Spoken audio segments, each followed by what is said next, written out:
It's the list and your boy at Fightful.com. With Jimmy Van and Sean Ross Sapp, they're on fire.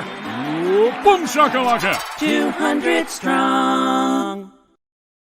What's up, you guys? Welcome to Fightful. This is Sean Ross Sapp. May 24th, 2023. We have the most insanely loaded wrestling event week that I can remember. We've got Impact Under Siege. I think Joel Pearl might be there. We've got WWE Night of Champions. We have NXT Battleground. We have New Japan Super Juniors, and we have AEW Double or Nothing. We're debuting we're re-debuting the prediction show on Thursday. Stephanie Chase will be hosting. We've just got so much going on right now, and we've got Jimmy Van here. Jimmy, how you doing? I'm doing well, Sean. Where is the Impact show? Is that in London, Ontario, Canada? Yeah, it is. Okay, about 2 hours from Toronto. So see, like, Joel Pearl always complains about opportunities. He gets to go to London again this year too. Yeah. Have you ever been, Sean? No, you haven't. Good for you. I've been to Paris, Kentucky. Oh yeah, I've been to Paris, Ontario. I have, but I've been. We have a London, Kentucky too. Oh, do you really? Yeah. Okay. First thing I want to do before we get to the big topic, I want to talk about superstar Billy Graham. So a couple of weeks ago on this podcast, I mentioned him because he was in poor health at the time, and I talked about the brief connection that I had to him. He ended up passing away last week, just a few weeks shy of his 80th birthday. He was an all-timer in terms of his influence in the business, one of the most influential pro wrestlers that there ever was. So many of the big names, Hulk Hogan, Dusty Rhodes, Jesse the Body Ventura, Scott Steiner, even Ric Flair were influenced by superstar Billy Graham. And in the last several years, he's had a rough go health-wise. And, many years ago, he said some things about the business that got him a lot of criticism. Yeah. But his body of work, he was the first guy that I can remember. And you're not as old school of a guy as I am, but you're a historian somewhat. I can't think of anybody before him that was like the tanned, bleach blonde bodybuilder type guy. He was the first guy that wore the colorful attire, unless you want to go back to Gorgeous George, I guess. The promo ability that he had, and then, of course, former WWE champion that beat Bruno Sammartino. So I want to send condolences to his wife, Valerie. She was his rock for decades. Everybody spoke very highly of her, and condolences to the rest of his family as well.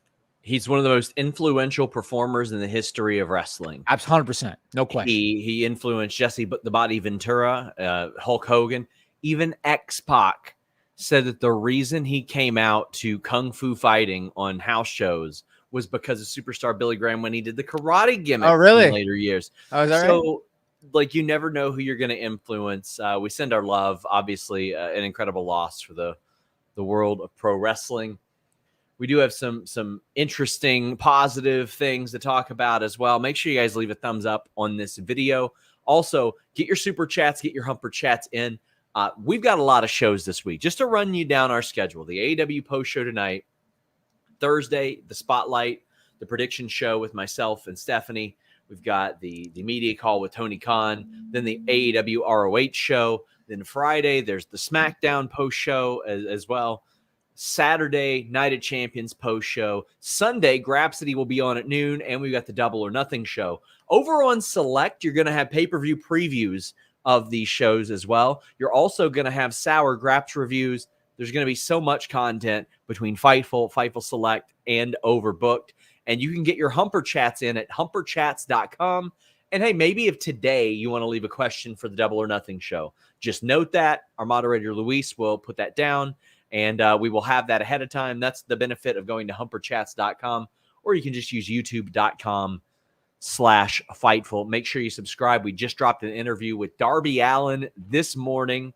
We got Flash Morgan Webster, one of his first interviews since leaving WWE. He's wrestling at Impact Under Siege this weekend. We're on top of it this week, guys, so make sure you all check that out. Just an incredible amount of stuff there. We had Will Ospreay last week, Vinny Pacifico, Steve Macklin, just interviews all over the place. Who's your jersey, Sean? It is the new general manager of the Maple Leafs, Jimmy. You know what? There's a chance that you could do better than a one-round victory in 9 years, Sean. There's a chance. It's possible. You know, in Toronto, I don't want to go off the rails because people are going to get bored. But in Toronto, the president of hockey operations, his name is Brendan Shanahan, and they called it the Shanna Plan. They said that he had a Shanna Plan. The Shanna Plan's going on 10 years. They've won one round. So. I mean, the Sixers, it was trust the process, and they have not won anything. We've got some super chats. We got some humper chats. Corey Lamb says, can you confirm Mindy's Bakery is giving out muffins at the debut Collision show? Awesome. They should. Punk should legitimately work out a deal to where Mindy's Muffins does that if it's going to be there. Chi-Town Spurs says, if you listen to the Behind the Bastards podcast series on Vince McMahon going on currently, there's some incredible stuff in there. There's some ill-informed stuff in there too, though. Like, not to crap on them, but there was some of it where I'm like, okay, I understand this was a topic, but like they called Bob Arum Bob Arum, and what? Yeah. Oh yeah. Like towards the end of that, it really just declined, implying that Vince McMahon cared a lot more about ticket sales than TV ads. And I'm like, that is the complete opposite of how things unfolded. Like, in fact, he compromised an awful lot of ticket sales for television ads. So it's a mixed bag. It's a mixed bag, and I have an incredible amount of respect for them, and they are very successful. But this is also why I say, when people, clamor for mainstream coverage of pro wrestling, I'm like, be careful what you wish for. There's a reason why specialists are specialists in the thing that they dedicate their lives to. And you can just tell sometimes when that isn't the case. I love Freddie Prinze Jr. Yeah. I respect him. But he, on one of those A&E things, he said Hulk Hogan Andre the Giant was the first grudge feud program that WWE ever had. And I just saw that and I thought, okay, he's old enough to know better. This guy's not 21. Wonder if it was fed to him. I don't know. That was pretty bad. I'm liking Most Wanted Treasures, though. I'm just such a geek for those kinds of shows. Anime Fan says, did the Gunther news mean that Cody won't beat Reigns? Let me know what you all mean by the Gunther news. I know what they're talking about. What are they talking about? I don't know the source. I don't know the source. Somebody is reporting, Sean. Somebody's reporting that Cody Rhodes Gunther is being suggested for WrestleMania next year. That'd be a hell of a match. Hope it's for the world title. Yeah, there you go. Yeah. Bargav says, it's my birthday, and I get some amazing wrestling this weekend along with news of Punk's return. Love it. Well, happy birthday.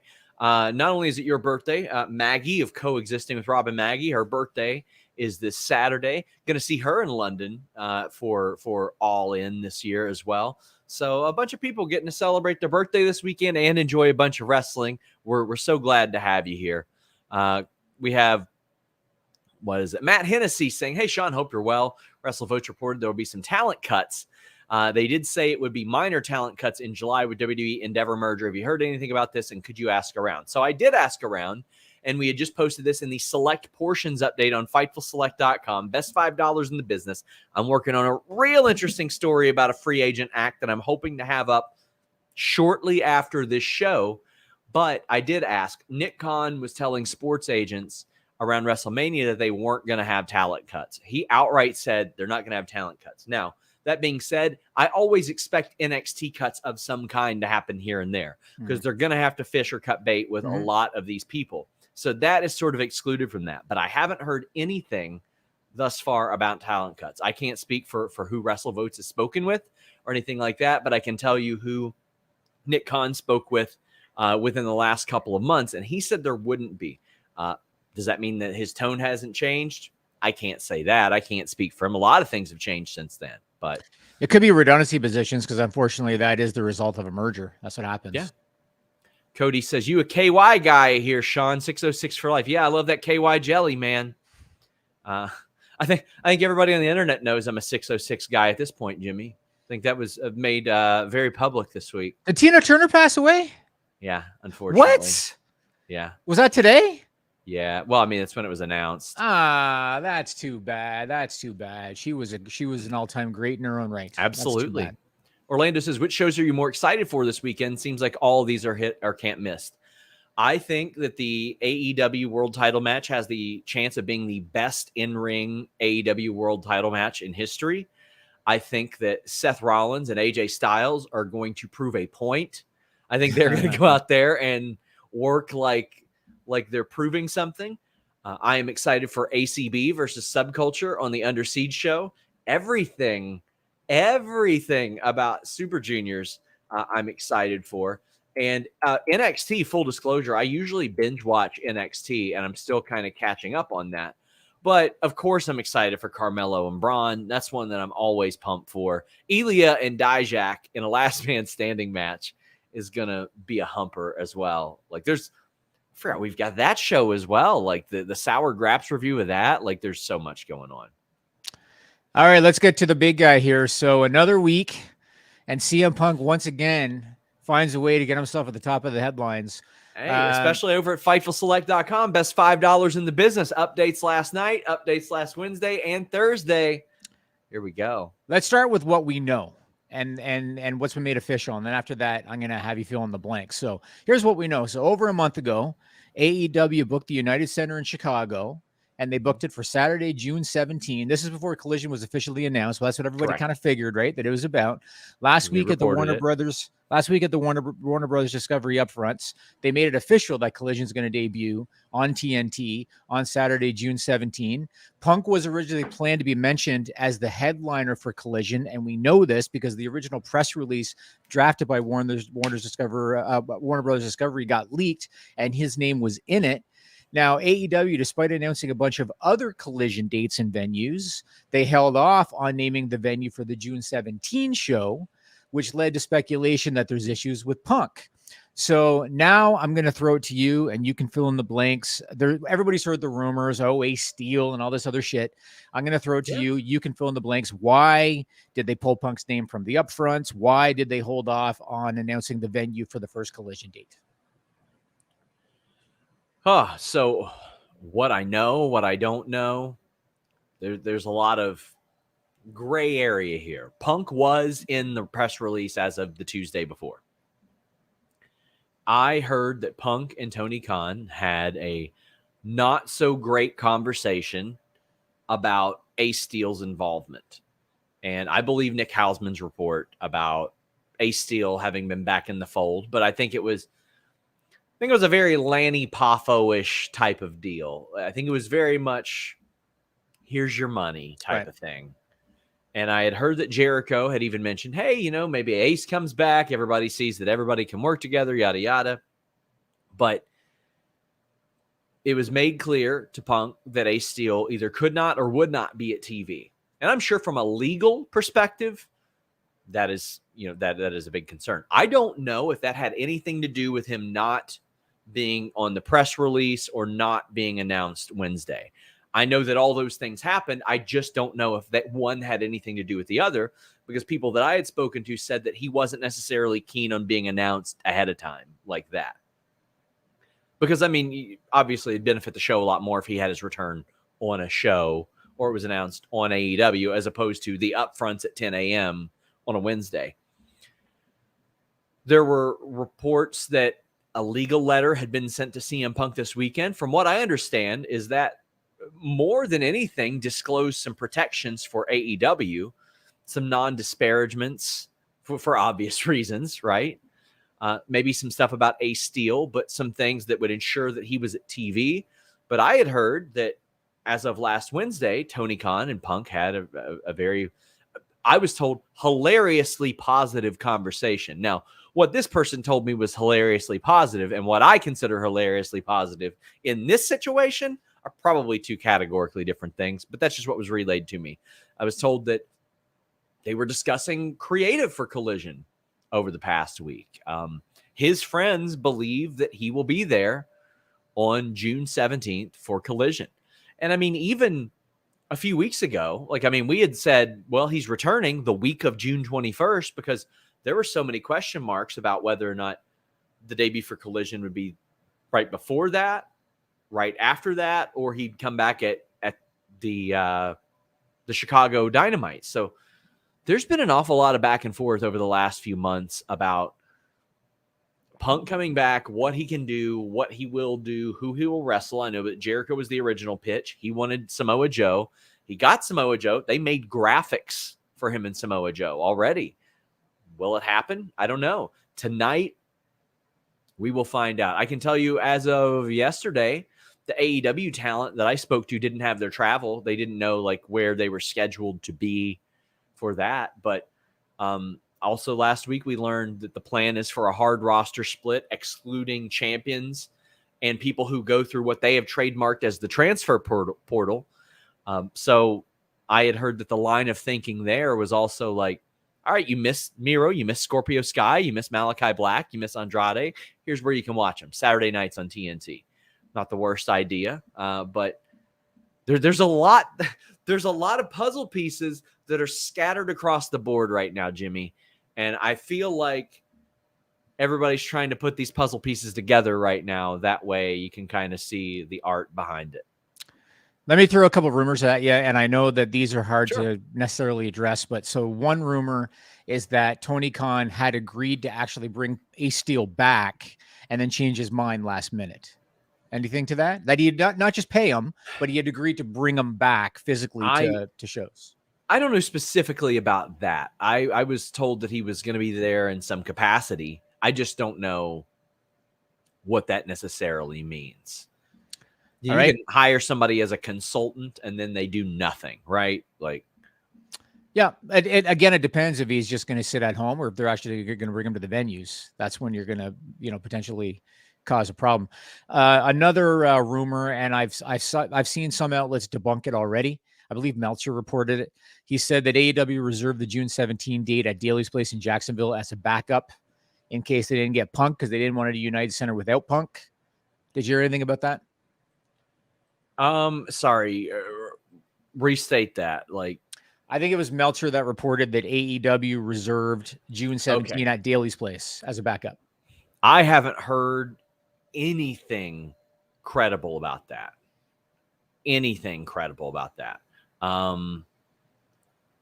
I've heard one person in AEW who possibly mentioned it, but I heard that there was a backup location discussed that wasn't that.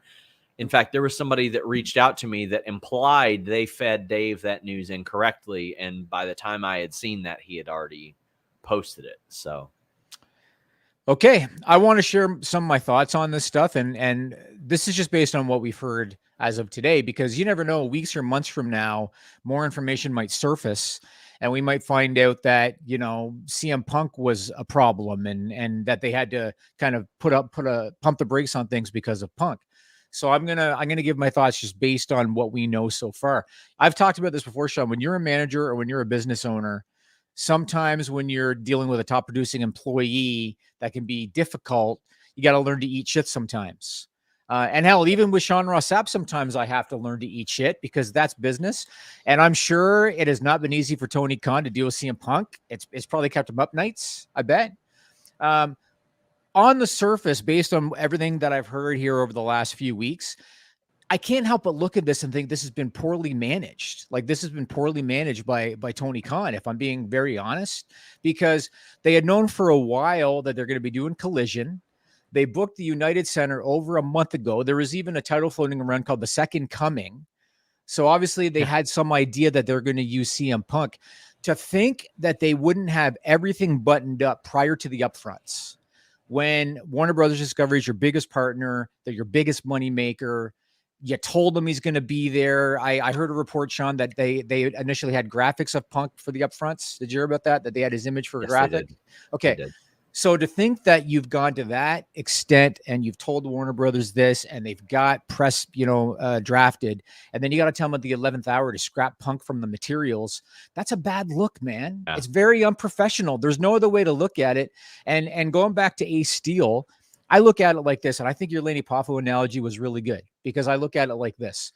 If you've got an employee, if you're, you with Fightful, Sean, if you have people under you, and you got an employee and they bit a member of the talent roster, allegedly, who's supposed to be a company executive, even though the EVP titles don't mean shit. But if you have an employee who allegedly bit a talent who's supposed to be an executive, if that same employee also allegedly threw a chair at another talent who is also supposedly an executive, you don't bring them back.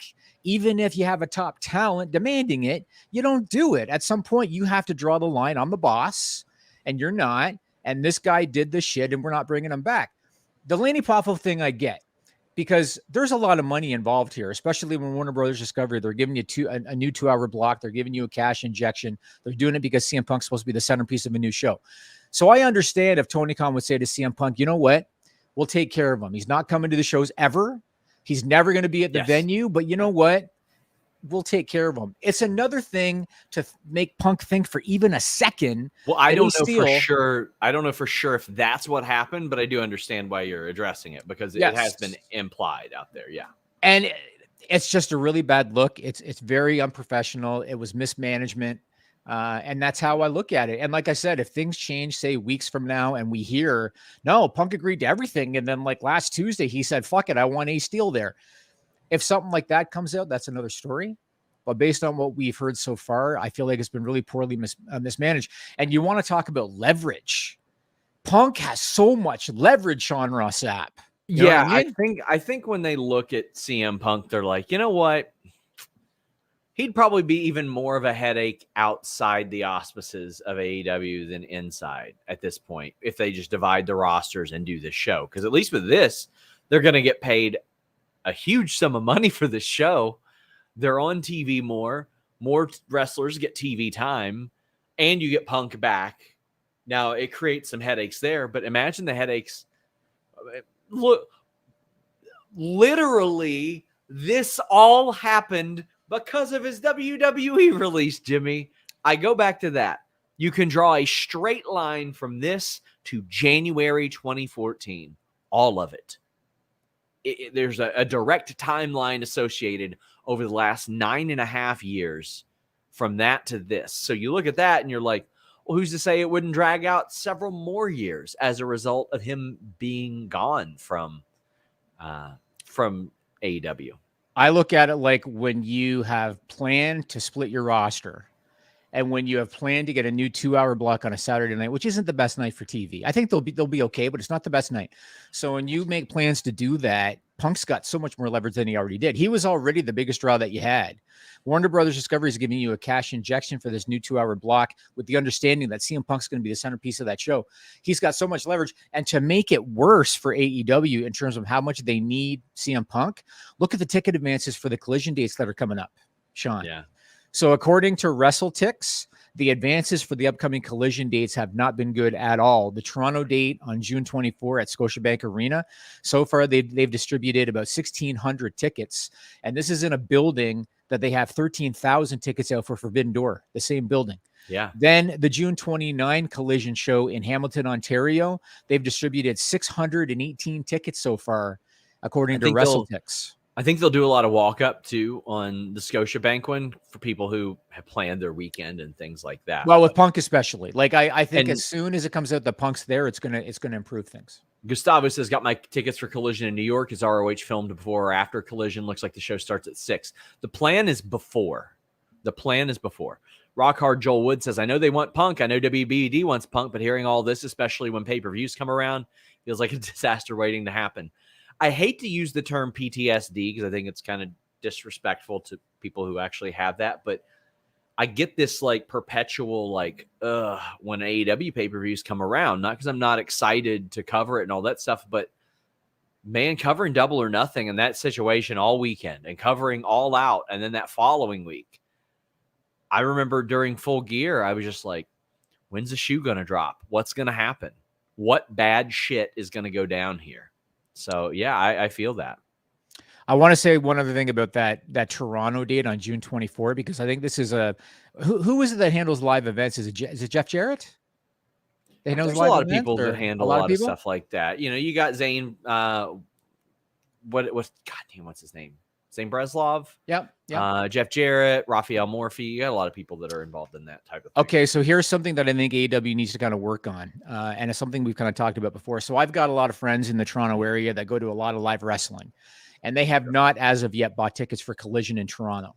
I don't really go to any live events because my life just doesn't really allow it, but I have a lot of people that do. And I asked them, how come you haven't got tickets for Toronto yet, for Collision? They told me it's because the tickets are too expensive.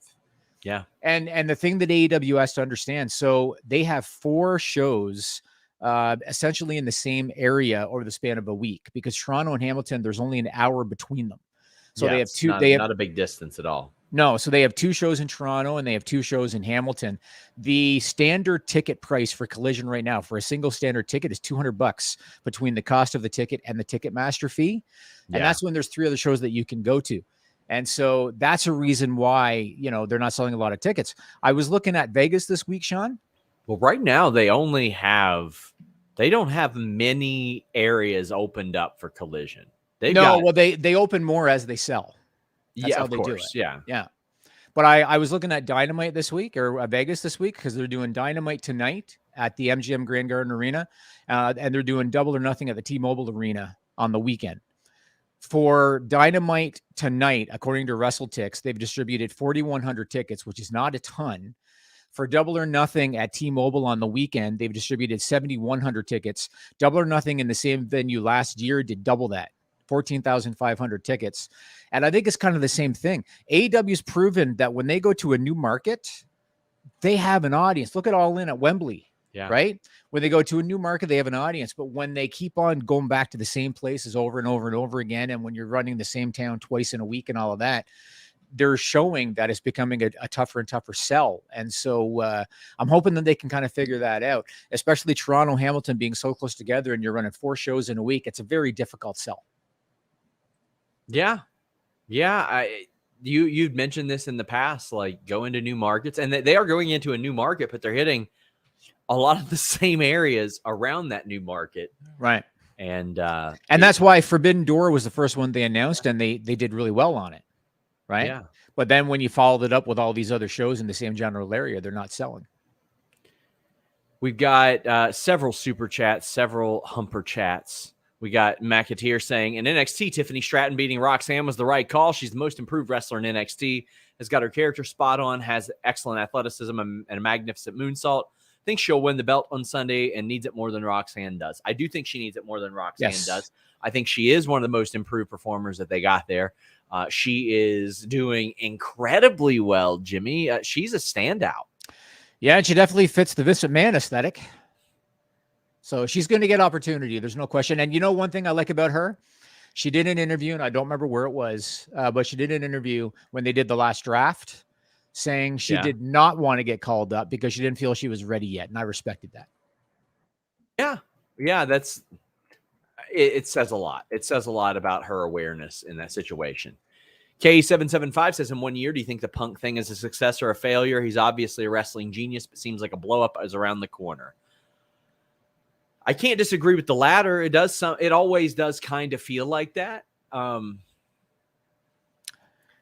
going to go out on a limb, and I'm going to say a year from now, things will have went smoothly between AEW and Punk this time. Yeah, I mean, again, a lot of it for me comes down to management. It comes down to making sure he recognizes who's the boss, because that All In scrum, when he's talking about, I got a company to run, you know what I mean? In his head, he thought that he was the shit. So they got to make it clear who the boss is. The other thing is, do you know if there's been any, what's the word I'm looking for? Any movement in Punk and the Bucks and Omega smoothing things over at all? Is there, because I know I don't know. Okay. I don't know. That's got to get taken care of unless AEW does not intend to re-sign them, which would shock me. Yeah. Unless that doesn't happen, they got to take care of that. You can't have this rift when you're going to be in the same locker room at some point. Yeah, I look at that and I'm like, okay, well, I haven't heard anything about their contracts yet. So if I were them, I would use it for leverage. I absolutely would. Grayman says, in a perfect kayfabe world, would Punk make his return during Anarchy in the Arena? Too good to be true. Also, would WWE sign Steve from Catalyst? I don't know who Steve from Catalyst is. I'll look him up right now. But, yeah, I mean, ideally, I would love CM Punk to return during Anarchy in the Arena. But if they're starting Collision and a roster split, I don't know. And Steve looks very much like the type of person that WWE would sign. Oh, does he? Yeah, okay. He looks like a stud. Looks like somebody they would pick up. We got Sad, isn't it, saying there's an AEW pay-per-view bundle listed on Fight that includes everything, excluding All In. So any idea where that might be streamed? Also, first-time chat. Well, I'll tell you what, no matter where it's streamed, our friends at nordvpn.com/Fightful will help. Why we still got that Vince graphic up there. nordvpn.com/Fightful, fastest VPN in the world. Works on all your devices. Works on all your operating systems. All of them. Browse safely and securely on the world's fastest VPN. And hey, if you're going to London, whether it be London, Ontario, London, Kentucky, or London, England, you can watch all your favorite shows or shows from anywhere. I watch Yellow Jackets much earlier thanks to nordvpn.com/Fightful. You get a 30-day money-back guarantee in case you don't like it. But I'm a big pay-per-view buyer. UFC, boxing, even bare knuckle at this point I'm buying. You end up saving money the first month or two that you get this, and the savings just roll on. You end up getting this great deal, several months free, all that good stuff as well. And a lot of you say, okay, how do I know what to change my virtual location to? They've got online 24/7 support. That way you can get help, and they'll let you know what's available where. You can watch WWE Network with the old interface. You can watch Fight Plus, watch AEW without commercials. It's a good time over at nordvpn.com/Fightful. The internet's best and brightest. Love NordVPN. I've said this often. Our mattress sponsor and our VPN sponsor are by far the ones that I use the most. I am on my computer 8 to 12 hours a day during a work day, and NordVPN is always on, keeping me safe and secure. Jimmy. I love how Sean said, I'm a big pay-per-view buyer. I am. love that. I love that. That's good. Jimmy, what, you buy your porn on pay-per-view? Is that what you're getting at? No, my point was usually when it's time for payroll is, oh, look at that. He saw the UFC on Saturday. Yeah. Oh, that's yeah. Nice. That's nice. We've got K775 says, I'm a bit perplexed by Roxanne losing ladder match, then getting pinned by Indy in the triple threat now last night. Sometimes you need to break her down, build her back up. She's got a lot more in her career. Oh, 100%. Marquis says, what will Punk's, let me try this again. What will be Punk's relations to BCC? You said that like Yoda, Marquise, my friend. He said, also, do you see Alexander Wolf making a return to Imperium? I don't see Alexander Wolf making a return to Imperium, but I think he would, if they lost a guy, I think he would be a great addition. He looks great. He is well-spoken. He is a great performer. Punk, I think it depends on his relationship with Jon Moxley and what brand they're on. So I think that is a TBD situation. Yet K775 says, you think Nick Khan is serious about adding an extra hour to SmackDown and adding another TV show? Any guesses the TV rights? They stay put or go to Amazon, Netflix, ESPN? Jimmy, I'll set the stage for you here.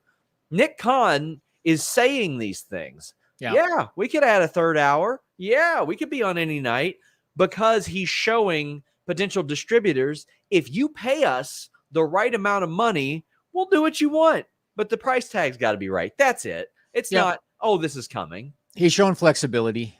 And this is on my list. We might as well talk about it now. So he did 2 tech conferences within the last week. He did one I'd never even heard of called the SVB Moffitt-Nathanson Conference last week in New York. And then he did the JB Morgan tech conference in Boston this week. And he said some stuff that got a lot of attention, as we just kind of heard. So the one in Boston this week, he said that NBC Universal is still inside their exclusive negotiating window, but that Fox's window just ended. He said that they're open to moving Raw to any night. That's not going to happen. He said they're open to moving SmackDown to a different night. That's not going to happen. He also suggested that SmackDown could go to 3 hours, which very well could happen. And when talking about Raw's third hour, he said that they are discussing what to do with that third hour. He said that they might even look at making it more compelling to the adult audience. So he said a lot of interesting stuff. And then he talked about at the conference last week in New York that they would love to produce television every day of the week. And he talked about the Mexico and the Latin America market. They talked about maybe producing a Spanish language show. You know what? If they want to do shows in different languages to target different markets, then that's fine. Go ahead and do programming every week. But first run English language television, Sean, I'm tapping out. You know what I mean? Yeah. I've had enough. I'm tapping out. I think that the television rates should be announced at any time, unless they have not yet seen the numbers that they expected. Because in 2018, when they announced their last deals, they announced them about a year ago to this time. It was about the end of May that they announced them. And so they should be coming anytime unless they haven't got the numbers that they're expecting. I think NBC Universal keeps Raw. I think SmackDown's up for grabs. And maybe it'll even go to NBC Universal. But Raw's not moving nights. They would be out of their freaking minds to move a television staple since 93 when every other night of the week now has something for the most part already scheduled. They'd be out of their mind. They're not moving it. Nick Khan is just, like he said, spitballing in order to show flexibility. Yeah, I mean, that's what he's doing. It's a strategic move to just say, hey, we'll do whatever, just pay us for it. Right. We got Chris Raines saying, with the sales of Double or Nothing, do you think they would think of moving it from Vegas or choose a different date? So I want to shout out In the Weeds, Fightful Overbooked. It's their anchor show on Monday, Wednesday, Friday. I love just popping on there, eating eggs and talking some trash. But I said this morning, like, for me, I haven't been to an AEW pay-per-view in over a year. And one of the big reasons is 2 of the 3 that have happened since last May have been on holiday weekends. That's right. I thought that was supposed to be the point, right? That was supposed to be the point. Yeah. And I mean, I know that Tony Khan does not have to worry about money, but the general consumer does, especially with inflation like it is, especially when you're talking Vegas, when everything's opened up, hotel rooms are $200 to $400 a night. Right. And that's before you eat there and you do anything else. Like, go somewhere else every once in a while, or have it the weekend after. And I know that the holiday weekend is what they look at, but to me, it's very clear why the ticket sales are waning for this, which was an extremely hot ticket before. It's because, one, they run Chicago all the damn time, so maybe ticket sales there. We'll see how that reacts. But in Vegas, it's like the novelty of that is gone. Right. Like, right. Go somewhere else. It's I agree. somewhere less expensive for the audience. Go to a travel hub. Do Atlanta. Do something like that.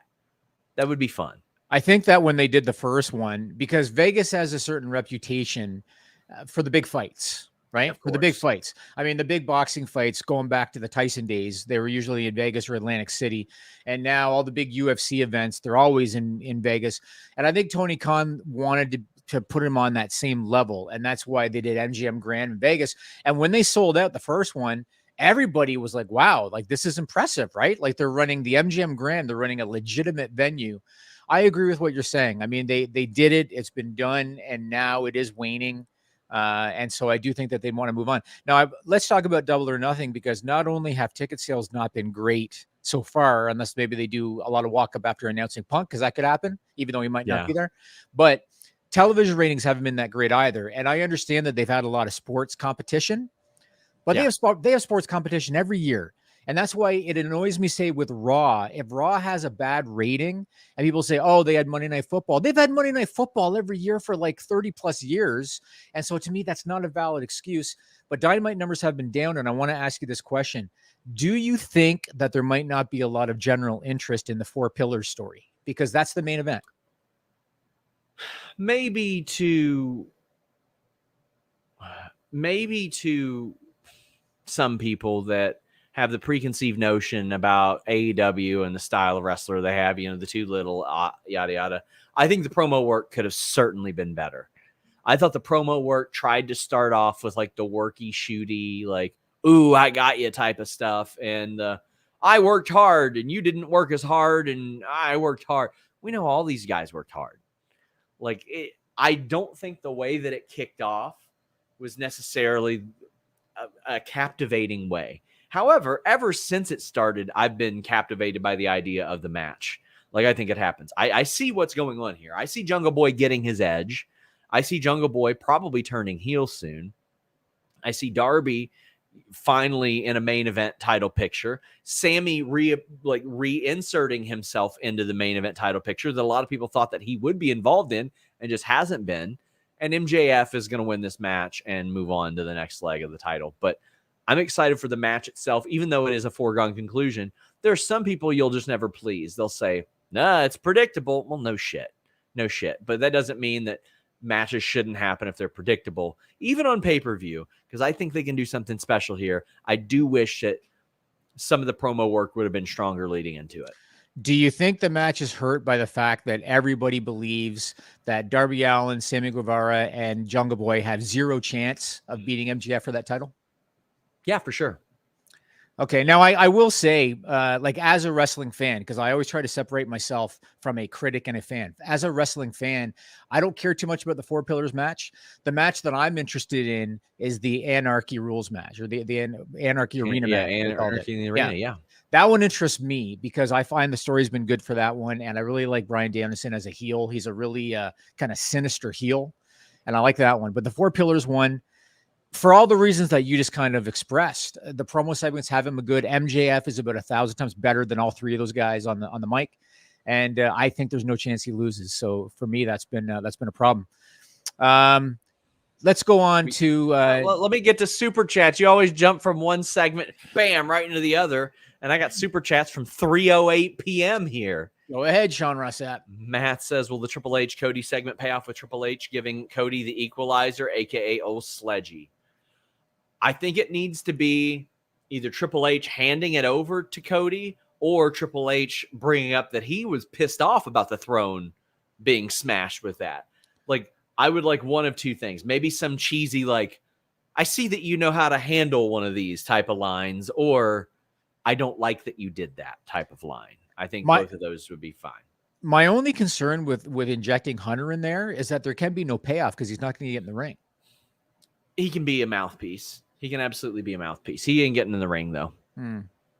Do you anticipate the WWE hiring freeze ending anytime soon? I can tell you they have been interested in another free agent act, and I am working to report that possibly on FightfulSelect.com today. Don't think they're going to get him, though. Free agent from what company, Sean Ross Sapp?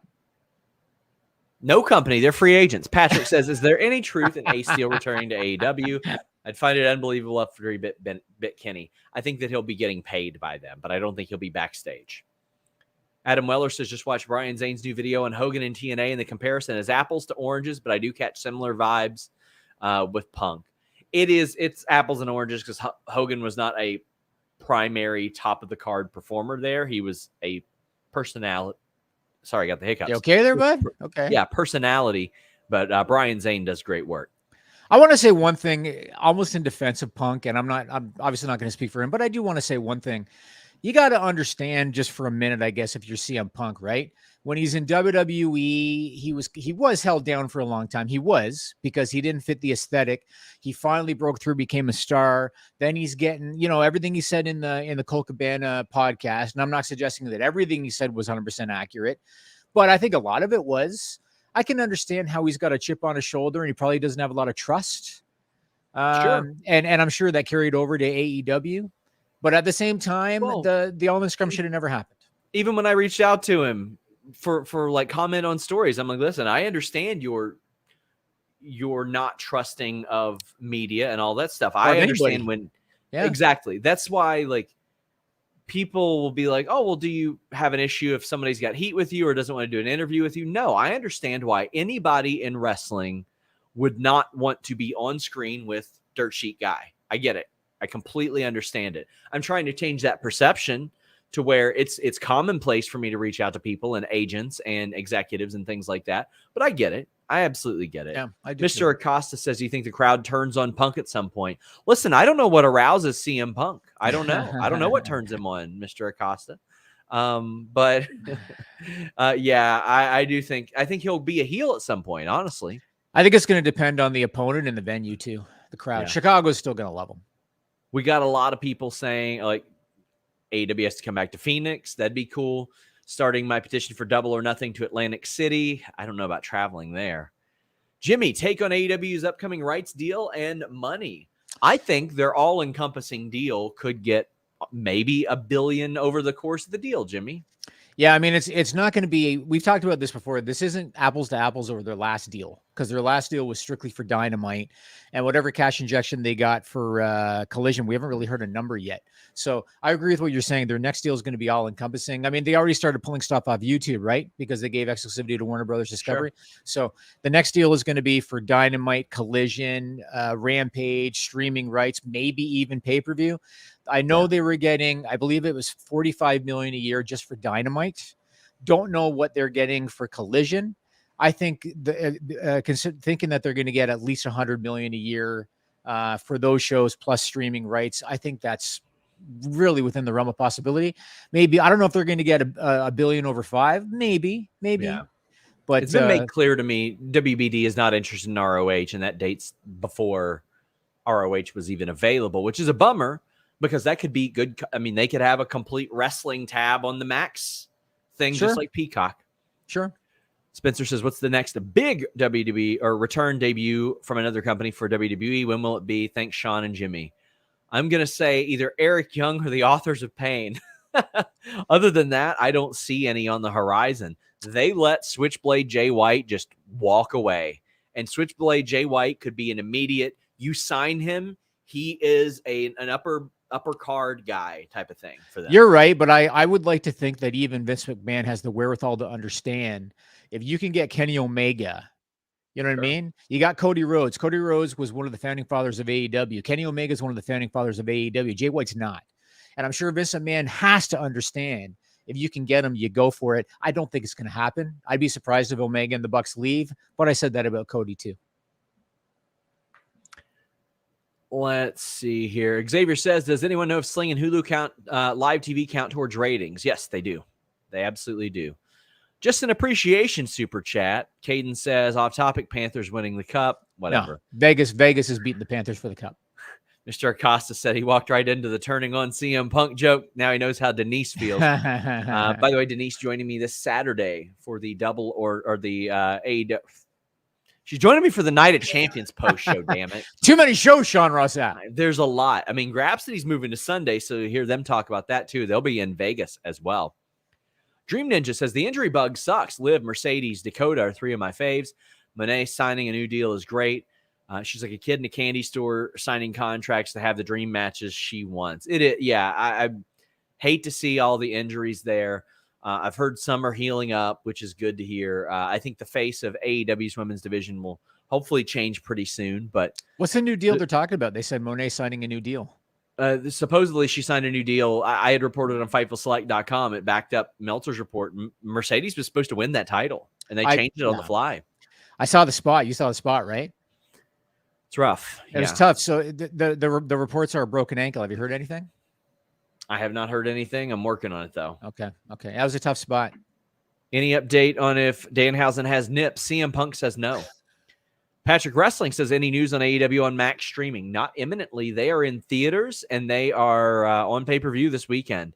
I think they should be on Max. I think that Max should have went above and beyond to get AEW involved and to put that on their service at the very least. Even if you don't put the library on there, you want that. Do you think Punk is worth the hassle, or will it all end in tears? They are going to make their money back on CM Punk. They will make their money back on CM Punk. Oh, they will 100%. Now, in terms of the hassle, I think you'd have to ask Tony Khan, because I think, like I said, Tony Khan's probably lost sleep over it. But do they get the new 2-hour block without CM Punk? I think that's debatable. So let me answer this question. Yeah, he's worth the hassle. I think he's worth the hassle based on our subscriber numbers. FightfulSelect.com. Thank you all so much for that. Alex Silva says, I like if Triple H is involved in Cody, kind of like a Daniel Bryan storyline. The throne, what Cody built before he went back, could be the reason why he doesn't want Cody to be the main event guy.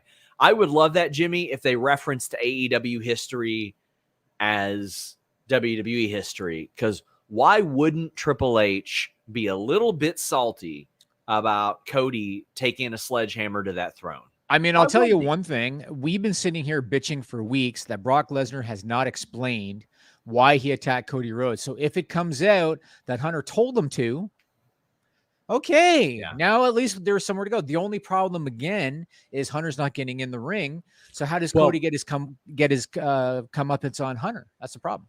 There are creative ways. You can create any number of ways. Maybe he can own the company, Jimmy. Yeah, maybe. Ari Emanuel comes out there with him. There you go.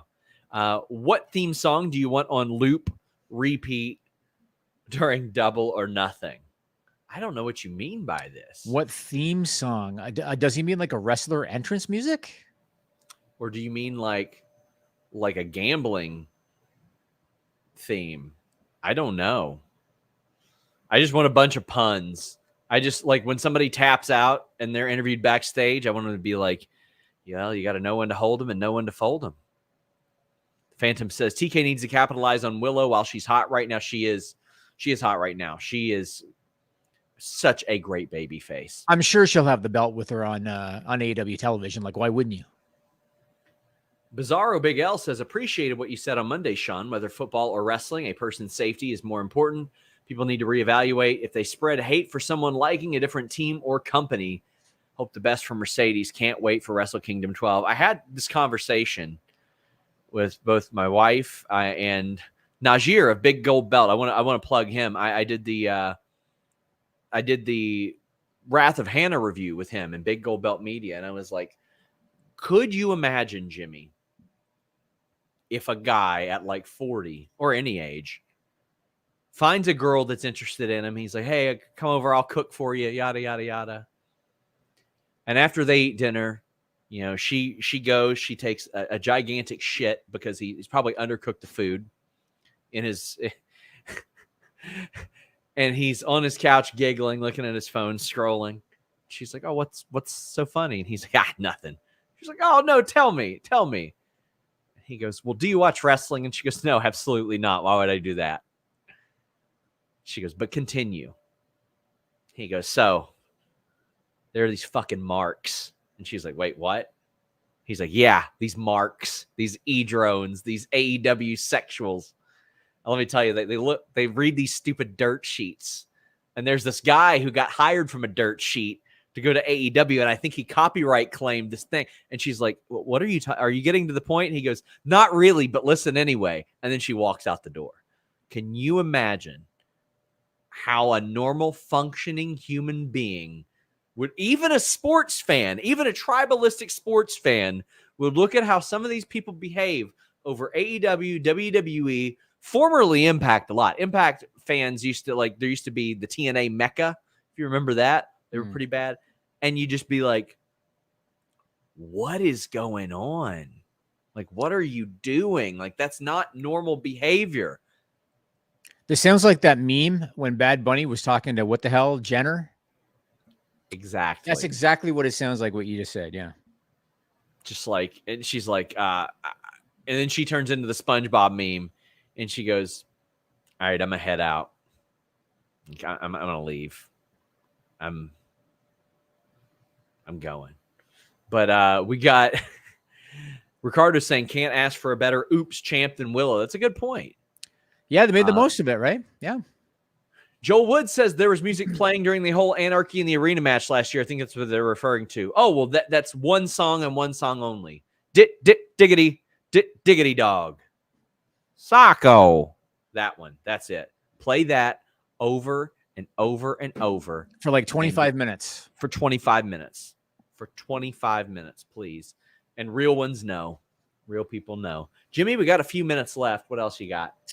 Night of Champions. So I want your thoughts on two things. The first one is they have announced a triple main event, Sean Ross Sapp. They've only advertised 7 matches, but they have announced a triple main event. That means 43% of the advertised matches are main events. What do you think of this little strategy? Well, let's basically say everything's a main event. I think between me, you, and Jeremy, like 43% of Fightful have been the owner, right? Like, that's the way that works. Yeah, that's the way that works. I think we got more people than 7, maybe. I don't know. Give or take 33. Do you think that they're doing the injury angle with Cody with his arm because they're trying to draw sympathy because they're concerned Brock's going to be the babyface to that Saudi crowd? No, I think they know Cody will be the babyface. I think they're confident in their booking right there. You sure the Saudis, the American Nightmare, Brock's a special attraction? You don't think the Saudis? Yeah, they were cheering for Sammy last year. Remember, they were like, "We want Sammy," and I was like, "That can't happen." And now it's gonna. Now it's gonna. Last question for you: Roman and Solo. Do you think they win the tag team titles? They better not. They better not, or I will complain loudly on the World Wide Web, Jimmy. It would be a bad idea. The only problem I see with it is Roman and Solo. Neither one of them is getting pinned. Solo's been pinned. Yeah, only by Cody, right? Yeah, like but I think odds are either the Usos they interfere and it backfires somehow, or it's a schmoz. I have a hard time envisioning Roman and Solo. Either one of them is going to get pinned. So I think Solo could, and then that gives Roman a reason to be bitchy at Solo. yeah, maybe. I don't know. It's going to be interesting.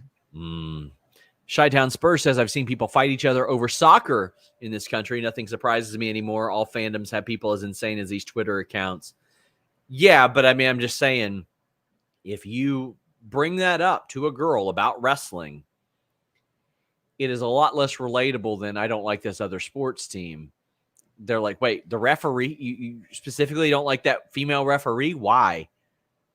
Okay.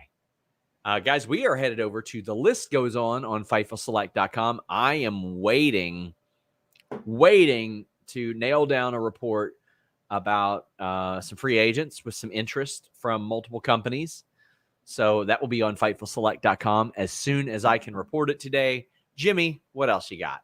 On The List Goes On, I'm going to tell the heartwarming story of Bruce Boudreau, that even if you're not an NHL fan, you're going to like this story because it's a good story. So I'm going to tell that on The List Goes On.